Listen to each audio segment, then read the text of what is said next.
Greetings from homily from the Holy Land.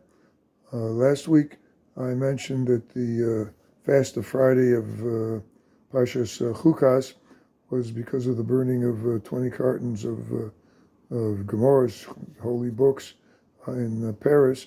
I mentioned it was the 16th century. Correction, that was in the 12th century. It was 1224. It was in the time of the Balak. The destruction of the two cities, it's mentioned also in the Magen Avraham, was that was in the 1600s. Anyway, let's get to task at hand. Those of us in the Holy Land, Holy Landers, have read Parshas Bilam last week, and for you diasporites, it's coming up this coming Shabbos.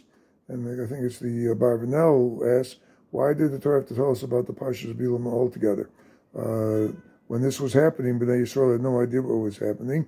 It was Moshe that wrote it and put it into the Torah. So they had no idea. The Torah should have simply glossed over this.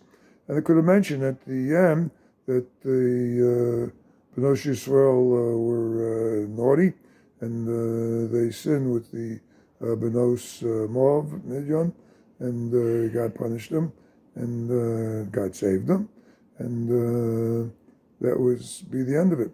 Why go through the whole length of the story of Bilam?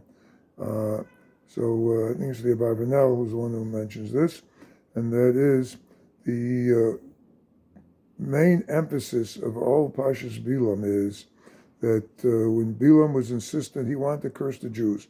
Balak understood that militarily he couldn't fight them because he saw already what was done to Sichon, to the Og, where they were mapped off the map. But so he knew that the only thing he could do is possibly turn God's wrath upon them and curse them. So he hired Bilam, who was another anti-Semite, to put it mildly, and he also didn't particularly care for the Jews, and took him to curse Bnei Yisrael. So HaKadosh Baruch Hu tells him that Lo Sor Sa'am, you cannot curse the people, Ki Vorachu, they're blessed. And this is the main emphasis of the whole parsha. What HaKadosh Baruch Hu is saying to Bilam is that the Jewish people are a blessed people. No matter how far they stray, where they sin, Lo Sor Sa'am, you cannot curse them, Ki Vorachim. They're deep down, they're blessed, they will come to tshuva, but they're blessed people. And Bilam was so just hell-bent on terror, so to speak, to curse them, that he couldn't even understand why the donkey was not proceeding. He should have understood that there was something there from God trying to tell him, don't move forward. His own donkey understood that. But this is what HaKadosh Baruch Hu is telling Klal Yisrael. No matter how intent the nations of the world are to see us go to destroy us, it will not work. Ki Vorachu. Yes, we will sin, but our sinning comes from within. The Benos Moab, seduced the Bnei Yisrael. That was Bilam's suggestion, but it was the Jews themselves that went after them. And our own fault comes from us internally. We have to learn to resist the sin, resist the temptation.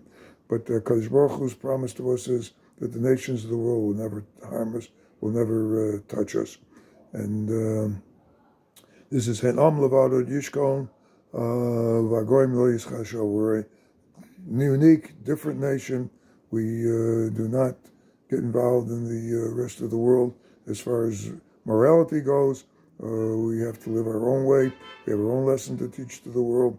We participate in the world, yes, in their science and knowledge, but as far as morality goes, as far as good deeds goes, chasodim, we're the teachers of the world.